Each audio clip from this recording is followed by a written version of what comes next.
The iron bars were slick with blood when Rowan Nettles first saw her, crumpled in the corner of the trapper's cage like a broken doll, her green skin mottled with bruises that looked black in the moonlight. He had been walking the forest road back to his homestead after delivering grain to the settlement, taking the longer route to avoid the main thoroughfare where bandits had been spotted, when he heard the sound, not quite a moan, not quite a growl, but something that made his chest tighten with an emotion he could not name.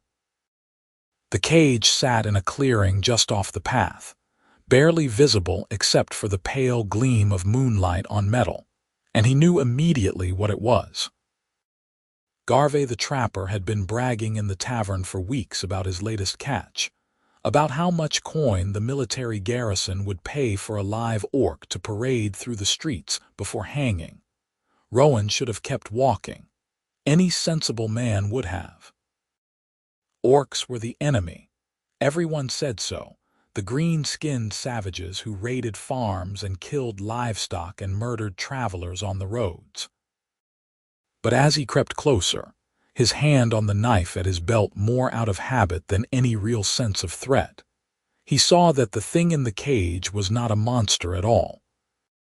She was a girl, younger than him by the look of it, maybe 18 or 19 summers, with long dark hair matted with dirt and blood.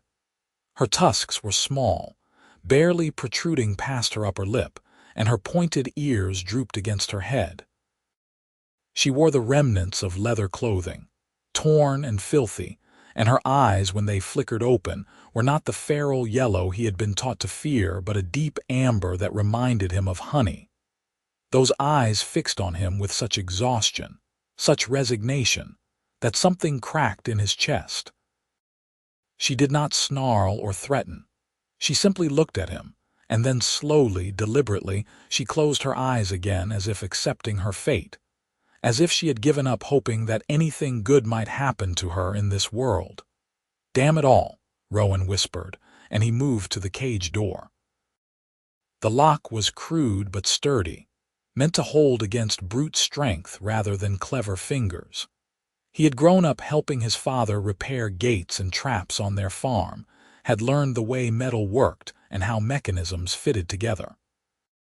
It took him nearly 20 minutes, working by moonlight with his knife blade and a bit of wire from his pack, but finally, the lock clicked open with a sound that seemed impossibly loud in the quiet forest.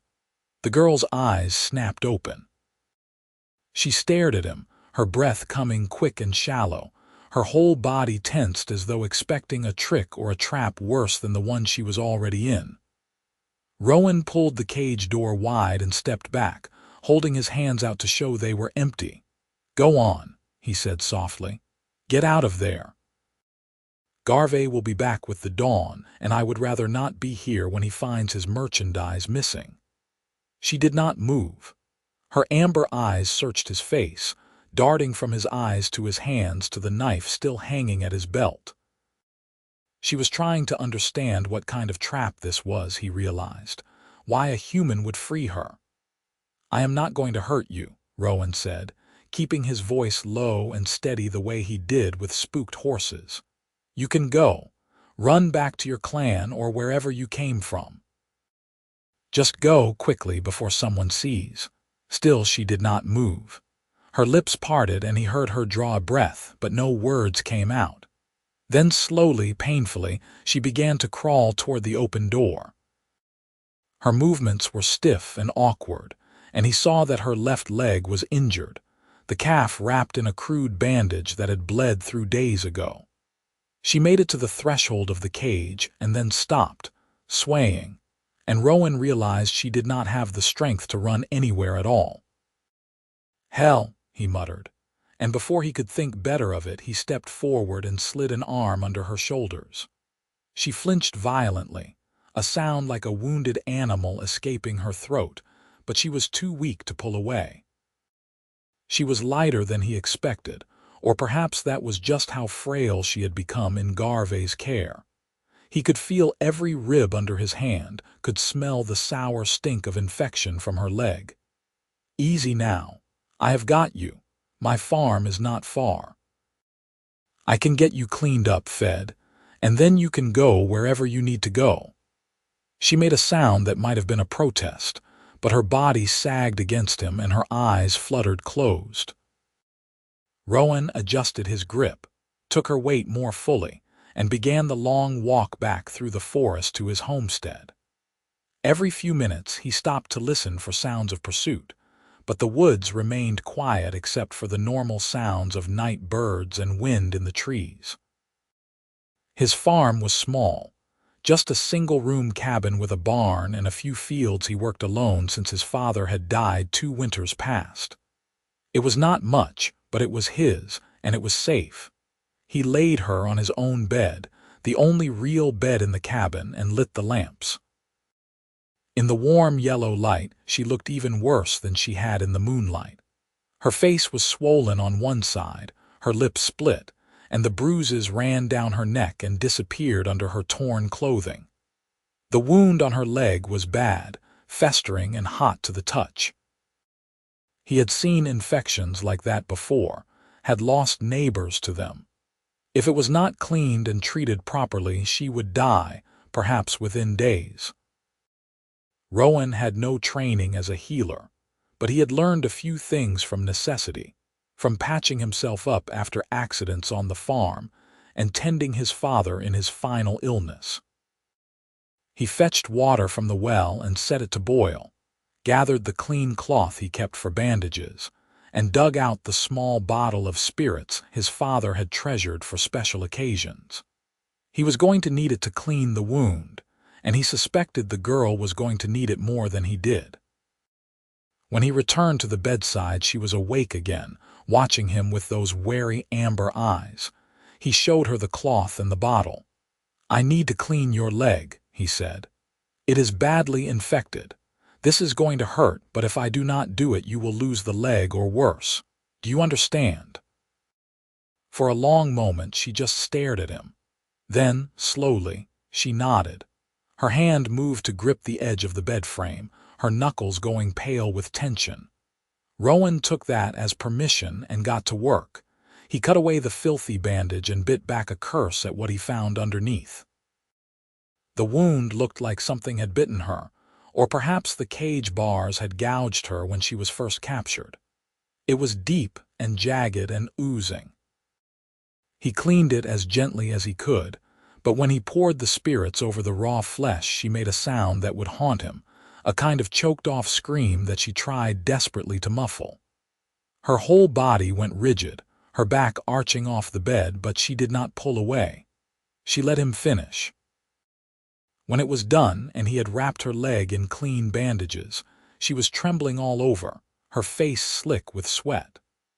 Rowan fetched her water in a clean cup and helped her drink, then brought her bread and cheese from his larder. She ate like someone who had forgotten what food tasted like, tearing into the bread with a desperation that made his heart ache. He let her eat as much as she wanted, then gave her more water, and finally she lay back against the pillows and closed her eyes. "Thank you," she whispered, and her voice was rough, barely audible, but it was the first time she had spoken, and it struck him like a blow. "You are welcome," Rowan said quietly. "Rest now. You are safe here." He did not know if that was true, but he said it anyway, and after a moment her breathing deepened and she slept. Rowan did not sleep that night. He sat at the table, his knife in front of him, listening for sounds of someone coming down the road. By freeing her, he had made himself a criminal.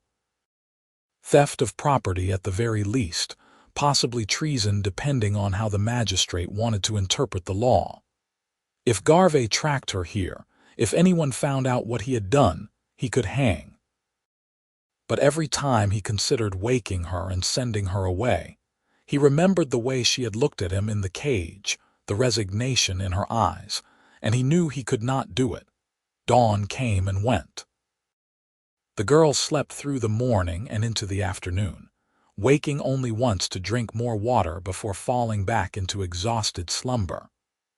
Rowan did his chores, feeding the chickens and the single cow he kept, checking the fields where his wheat was starting to come in. It was good land, fertile and well-watered, the kind of place a man could make a decent life if he worked hard and had a bit of luck. He had always thought he would find a wife someday, raise children here, grow old in the house his grandfather had built. Now he did not know what his future held. He had thrown it all into question the moment he opened that cage.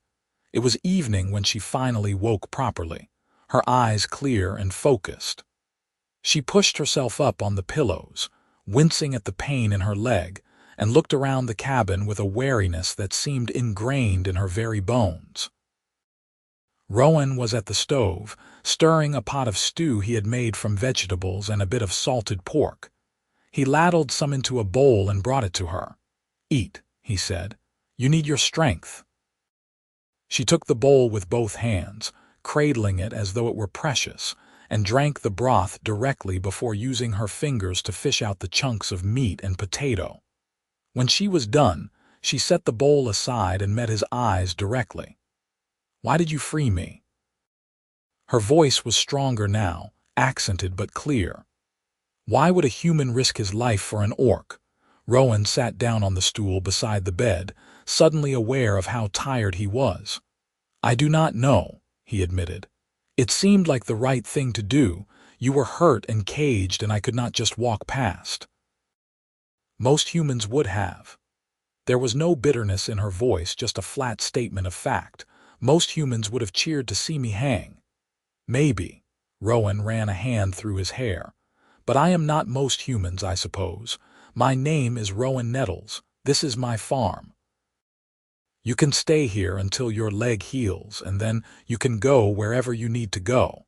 I will not stop you, and I will not turn you in." She studied him for a long moment, and he had the uncomfortable sense that she was seeing far more than he wanted to show. "My name is Shara Throckner," she said finally. "I was hunting deer in the forest when the trapper found me. He used a net weighted with iron, and I could not break free before he clubbed me unconscious. When I woke, I was in the cage." She paused, her jaw tightening. "I thought I would die there. I thought I would never see the sky again." "You are free now," Rowan said, "and you will see the sky as often as you like." "Am I free?" Shara's amber eyes were intent on his face. "Or am I just in a different kind of cage?" The question stung, but Rowan understood it. "You can leave any time you want," he said. "The door is not locked. I will not stop you, but I would prefer you waited until your leg was stronger. Travel in your condition would be dangerous." Shara looked down at her bandaged leg, then back at him. Something shifted in her expression, some of the hardness easing. "I will stay," she said quietly, "for now, until I am healed." That was how it began. For the first few days Shara barely spoke, watching him with that same wary intensity whenever he was in the cabin. She slept most of the time, her body desperate for rest and healing. Rowan changed her bandages daily, relieved to see that the infection was clearing, and brought her meals that she ate with silent efficiency. He gave her one of his old shirts to wear since her own clothing was ruined, and tried not to notice how it hung off her frame or the way she pulled it close around herself like armor. On the fourth day, she insisted on getting up. Rowan helped her to the chair by the window, where she sat and stared out at the fields with an expression he could not read. He went about his work, harvesting the early vegetables from the garden and repairing a section of fence the cow had damaged. When he came back inside that evening, she was still sitting there, but she turned to look at him as he entered. "Your farm is very neat," she said. It was not quite a compliment, more an observation. "You keep everything organized, efficient." "I have to," Rowan said, washing his hands in the basin. "It is just me here. If I let things slide, it all falls apart very quickly." "You have no family, no wife." "No wife. My mother died when I was young, my father 2 years ago. There are not many unmarried women in the settlement, and the ones that are there are not particularly interested in a poor farmer with more debts than prospects." He said it lightly, But there was an old hurt underneath that he tried not to examine too closely. Shara was quiet for a moment. "Loneliness is a hard thing," she said finally, "even when you are surrounded by your own kind."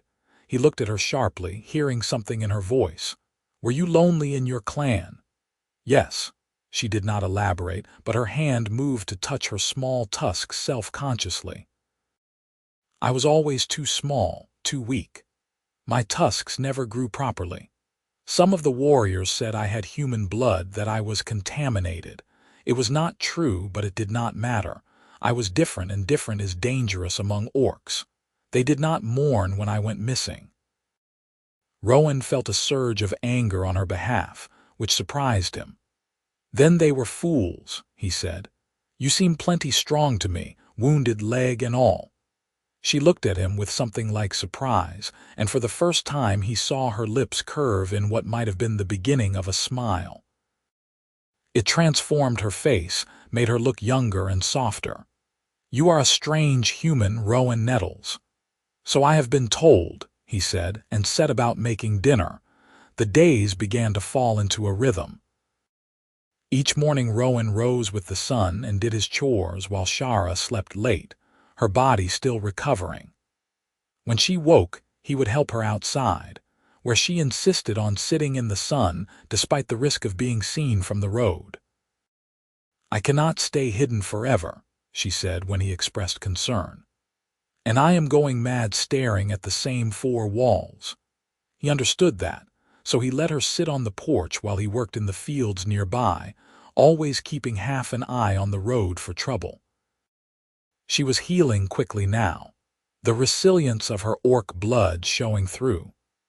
Within a week, she could walk without leaning on him, and within 2 she was moving almost normally, though she still favored the injured leg. As her strength returned, she began to help with small tasks around the farm. Rowan protested at first, mindful of her injury, but she waved him off with a stubbornness he was coming to recognize. She fed the chickens, gathered eggs, even helped him weed the garden. Her hands were strong and capable despite their smaller size, and she worked with a focused intensity that reminded him of himself. They talked while they worked, small conversations at first, careful exchanges of harmless information. She told him about growing up in the northern mountains, about the harsh winters and the constant training in combat that all young orcs endured. He told her about learning to farm from his father, about the quiet satisfaction of watching things grow. Slowly, carefully, they began to learn each other. One evening, nearly 3 weeks after he had freed her, Rowan came in from the fields to find Shara at his stove, stirring something that smelled amazing. She glanced at him over her shoulder, and there was a hint of nervousness in her expression. "I made dinner," she said. "I hope that is all right. I wanted to repay you somehow for everything you have done." The stew she had made was rich and savory, seasoned with herbs he had not known he had.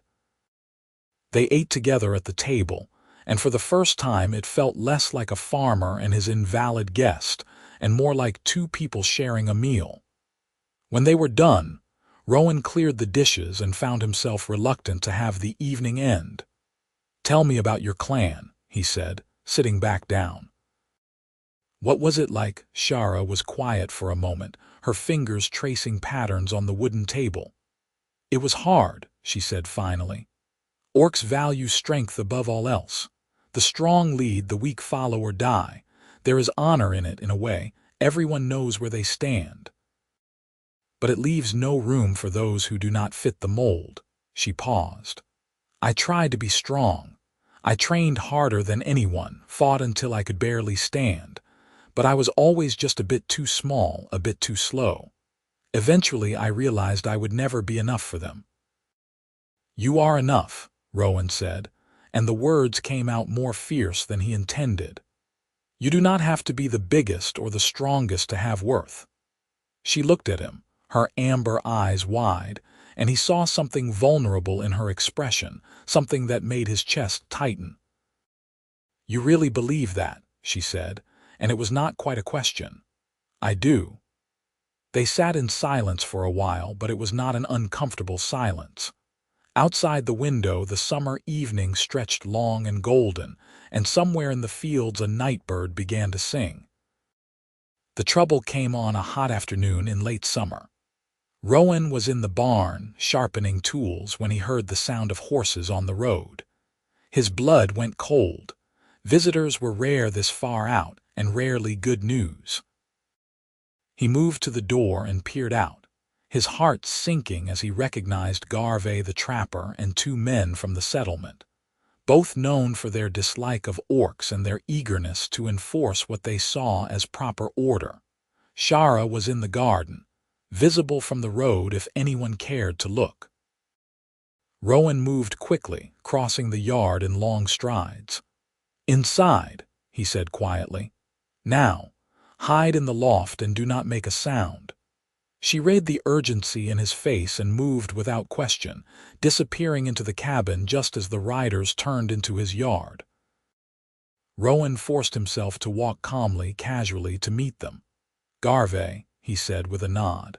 "What brings you out this way?" The trapper's face was hard, his eyes suspicious. "Looking for stolen property," he said. "Had an orc in a cage worth good coin. Someone set her free nearly a month back. Been tracking her, on and off. Trail led in this direction." "I have not seen any orcs," Rowan said, keeping his voice steady. "Just been working my farm same as always." One of the other men, a thick-necked brute named Caldwell, spat into the dirt. "Mind if we take a look around, just to be sure?" It was not really a question. Rowan's mind raced. If they searched the cabin, they would find evidence of Shara's presence, the extra bowls, the clothing, a dozen small signs. But if he refused outright, they would know he was hiding something. "Feel free," he said, gesturing toward the cabin. "Though I would appreciate it if you did not make a mess. I just cleaned." The three men dismounted and stomped toward the cabin, and Rowan followed, his heart pounding so hard he was sure they could hear it. They searched roughly, opening cabinets and tipping over his carefully organized supplies. Caldwell poked at the bed, sniffed the air like a dog. "Smells like something in here," he said. "Something off." "Probably the herbs I have been drying," Rowan said. "For cooking." Garvey's eyes narrowed, but he did not push the issue. They searched the rest of the cabin, then moved to the barn. Rowan watched them poke through the hay and check the stalls, coming dangerously close to the ladder that led to the loft. If Shara made even the smallest sound, it would be over. But she stayed silent, and eventually the men gave up. Garvey turned to Rowan, his expression ugly. "If I find out you are hiding her, farmer, you will hang right alongside her. Understood?" "I have nothing to hide," Rowan said, meeting his eyes steadily. The men mounted up and rode off, and Rowan waited until they were out of sight before he allowed himself to breathe. He climbed the ladder to the loft and found Shara pressed into the far corner, her whole body tense, a pitchfork clutched in her hands. When she saw him, she lowered it, but her hands were shaking. "They are gone," he said quietly. "You are safe." "Safe," she repeated and laughed bitterly. "I am never safe, Rowan, not while I am here. I am putting you in danger. They could have arrested you, killed you, all because you were kind enough to help me." "I do not care," Rowan said, and realized it was true. "Let them come. I would do it again." Shara stared at him, her amber eyes bright with unshed tears. "Why?" she demanded. "Why would you risk everything for me? I am nothing to you, just an orc, a stranger. You are not nothing." The words came out rough, raw with an emotion he had been trying to ignore for weeks. "You are brave and strong and kind, and you make me laugh when you tease me about my obsessive cleaning. You make this place feel less lonely. You make me feel less lonely." He took a step toward her. "I do not care that you are an orc. I care that you are you." The silence that followed was charged, electric. Then Shara moved, closing the distance between them, and her hands came up to cup his face. Her skin was warm against his, her palms slightly rough from work. "You foolish, wonderful human," she whispered, and then she kissed him. It was tentative at first, uncertain, as though she expected him to pull away. When he did not, when he instead slid his arms around her waist and pulled her closer, she made a small sound of surprise and relief and kissed him harder. She tasted like the herbs from the garden and something else, something uniquely her, and Rowan felt like he was falling and flying all at once. When they finally broke apart, they were both breathing hard. Shara pressed her forehead against his, her hand still cradling his face. "I have never felt this way before," she admitted. "I do not know what to do with it." "Neither do I," Rowan said honestly, "but I want to figure it out with you if you will stay." "I will stay," she said, and this time there was no hesitation in her voice, "for as long as you will have me." They climbed down from the loft together, hand in hand, and Rowan felt as though something fundamental had shifted in the world. The cabin looked the same, the fields beyond the window unchanged, but everything felt different now. Brighter, more possible.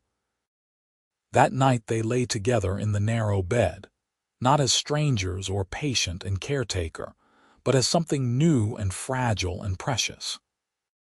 Shara curled against his side, her head on his chest, and Rowan held her and listened to her breathe and wondered how he had ever thought this place was complete without her. The seasons turned, and summer gave way to autumn. The wheat came in golden and heavy, the best harvest Rowan had seen in years. He and Shara worked side by side to bring it in, and she proved stronger than he expected, able to lift and carry loads that would have staggered a human woman. They laughed together as they worked, and sometimes Rowan would catch her looking at him with an expression so tender it made his chest ache. There were hard moments, too. Once, when they went to the settlement to sell grain, a group of men recognized Shara for what she was and began hurling insults, calling her monster and savage and worse. Rowan stepped between them, his hand on his knife, and his voice when he spoke was colder than she had ever heard it. "Say one more word about her and you will regret it." The men backed down, but the incident shook them both. On the ride home, Shara was quiet, withdrawn. "You should not have done that," she said finally. "You should not have defended me." "Now they will talk and people will know, and you will be in even more danger." "I do not care what they think," Rowan said, "and I will not stand by while people insult you." "You are going to get yourself killed for me one day," she said. But there was warmth in her voice, and when he reached over to take her hand, she laced her fingers through his and held on tight. Winter came early that year, sweeping down from the mountains with teeth of ice and wind. Rowan and Shara huddled close in the cabin, the fire roaring in the hearth, and spoke of the future in low voices. Shara had healed completely now, her leg as strong as ever, but she showed no inclination to leave. This place had become her home, and Rowan had become something she had never expected to find.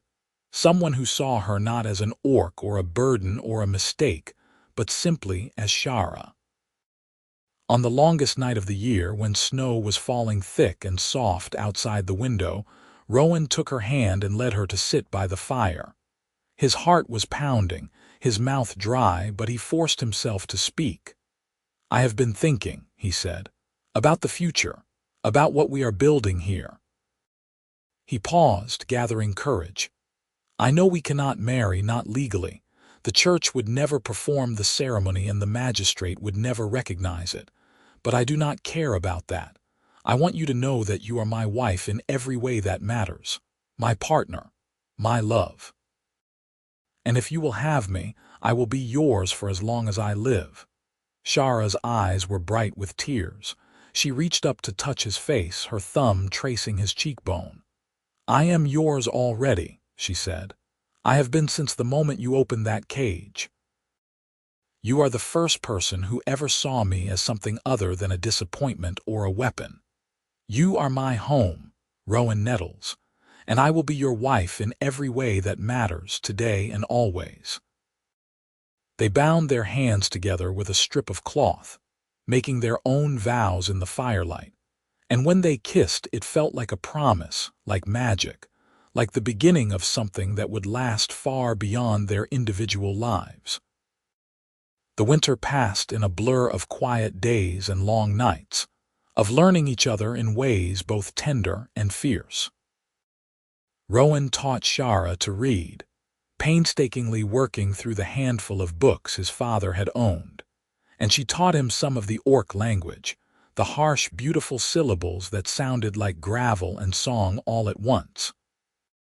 They argued sometimes, about small things like how to organize the tools or whether to plant barley or wheat in the south field, but they always made up before the sun went down, unwilling to let anger fester between them. Spring brought new challenges. Shara announced one morning that she was pregnant, and Rowan felt terror and joy war within him in equal measure. A half-orc child would be even more of a target than Shara was, even harder to protect. But when he looked at her, at the fierce protectiveness already evident in her eyes, he knew they would find a way. "We will keep them safe," he said, taking her hands. "Both of you, whatever it takes." "I know we will," Shara said and kissed him. The child was born in late autumn, a healthy boy with Rowan's dark hair and Shara's amber eyes and small tusks that were barely visible. They named him Emery, after Rowan's grandfather, and he was perfect in a way that made Rowan's heart feel too large for his chest. Shara recovered quickly from the birth, her orc resilience serving her well, and within weeks she was back to her normal routine, the baby strapped to her chest as she worked in the garden or tended the animals. The settlement learned about the child eventually, as they had always known it would. A few brave souls came to the farm, some out of curiosity, some out of judgment. Rowan turned them all away with the same polite firmness, making it clear that his family was not open for discussion or scrutiny. Most left shaking their heads, muttering about miscegenation and sin. A few, surprisingly, offered quiet words of congratulation or left small gifts, blankets or preserves or carved toys. "Not everyone is hateful," Shara said one evening, holding a little wooden horse that had been left on their porch. "Some people are just afraid, and fear can be overcome." "You are wiser than I am," Rowan said, sitting beside her and watching Emery sleep in his cradle. "You taught me that," Shara said. "You taught me that kindness is not weakness, that opening your heart, even when it is terrifying, is the bravest thing you can do." Years passed, measured in harvests and birthdays, in new words learned and old fears conquered. Emery grew into a bright, curious child who loved his parents fiercely, and showed no sign of the cruelty that had marked Shara's childhood. When he was old enough to understand, they told him about how they met, about the cage and the midnight rescue and the choice that had changed everything. "You saved Mama," he said, looking at Rowan with wide eyes. "No," Rowan said, glancing at Shara with a smile. "She saved me. I just opened a door." More children came, 2 daughters who inherited Shara's strength and Rowan's stubborn determination. The farm prospered, expanded, became known throughout the region as a place of honest work and fair dealing. Slowly, painfully, attitudes began to shift. Other mixed couples, emboldened by Rowan and Shara's example, came forward. The settlement began to accept that the world was changing, that the old hatreds no longer served anyone. Garvey the trapper disappeared one winter, lost to drink and bitterness, and no one mourned him. Caldwell moved away, seeking a place where his prejudices were still welcome. New families moved in, some human, some orc, some mixed, and the settlement became something richer and more vibrant for it. On their 10th anniversary of the night Rowan freed Shara from the cage, they stood together on the porch of their expanded cabin, watching their children play in the yard. The farm stretched out before them, golden with late summer grain, and in the distance they could see the smoke from neighbors' chimneys, a reminder that they were no longer alone in their struggle. "You ever regret it?" Shara asked, leaning against his shoulder. "Taking that risk? Throwing away your quiet life for me?" Rowan wrapped an arm around her waist, pulling her close. "Not for a single moment," he said. "You are the best thing that ever happened to me. You and our children and this life we built together. I would do it all again in a heartbeat." Shara turned to kiss him, slow and sweet, and he tasted salt and realized she was crying. "I love you," she said fiercely. "I will love you until the stars go dark." "And I will love you longer than that," Rowan replied. "Forever, if forever will have us." They stood there as the sun set, painting the sky in shades of amber and gold. Two people who had found each other against all odds and built something beautiful from the ruins of the world's expectations. Behind them, their children laughed and played, secure in the knowledge that they were loved, that they belonged, that their parents' courage had given them a future where they could be anything they wanted to be. Rowan thought back to that night in the forest, to the moment he had heard that sound in the darkness and made the choice to investigate rather than walk away. He had not known then what it would cost him or what it would bring him. He had only known that something in that cage needed help, and he had the power to give it. It was such a small thing, really, opening a lock. Such a simple act of kindness, but it had changed everything. It had brought him love and family and purpose. It had taught him that the walls between people were not as solid as they seemed, that fear and hatred could be overcome with patience and courage and stubborn, steadfast love. As the stars began to appear in the darkening sky, Shara rested her head on his shoulder and sighed contentedly. "Thank you," she said softly, "for seeing me, for saving me, for loving me." "Thank you for staying," Rowan replied, "for not leaving my side." "Never," Shara promised. "I will never leave your side," and she did not. Through all the years that followed, through triumphs and hardships, through the raising of their children and the building of their legacy, she stayed. They faced the world together, two souls who had found each other in the darkest moment and refused to let go. Their love became a story that parents told their children, a reminder that kindness was never wasted, that courage could bridge any divide, that the barriers between different peoples were nothing compared to the power of two hearts choosing each other against all odds. The farm thrived for generations, passed down through their children and their children's children, always a place of welcome for those who did not fit elsewhere, always a reminder of the night a human man chose mercy over fear, and an orc woman chose to trust when every instinct told her not to. It became a symbol, a beacon, proof that the world could change and that love in all its forms was worth fighting for. And on quiet nights, when the wind whispered through the wheat fields and the stars shone bright overhead, people said you could still feel their presence there. Rowan and Shara, forever bound together, forever standing side by side, forever proof that opening a cage at midnight could open the whole world to possibility.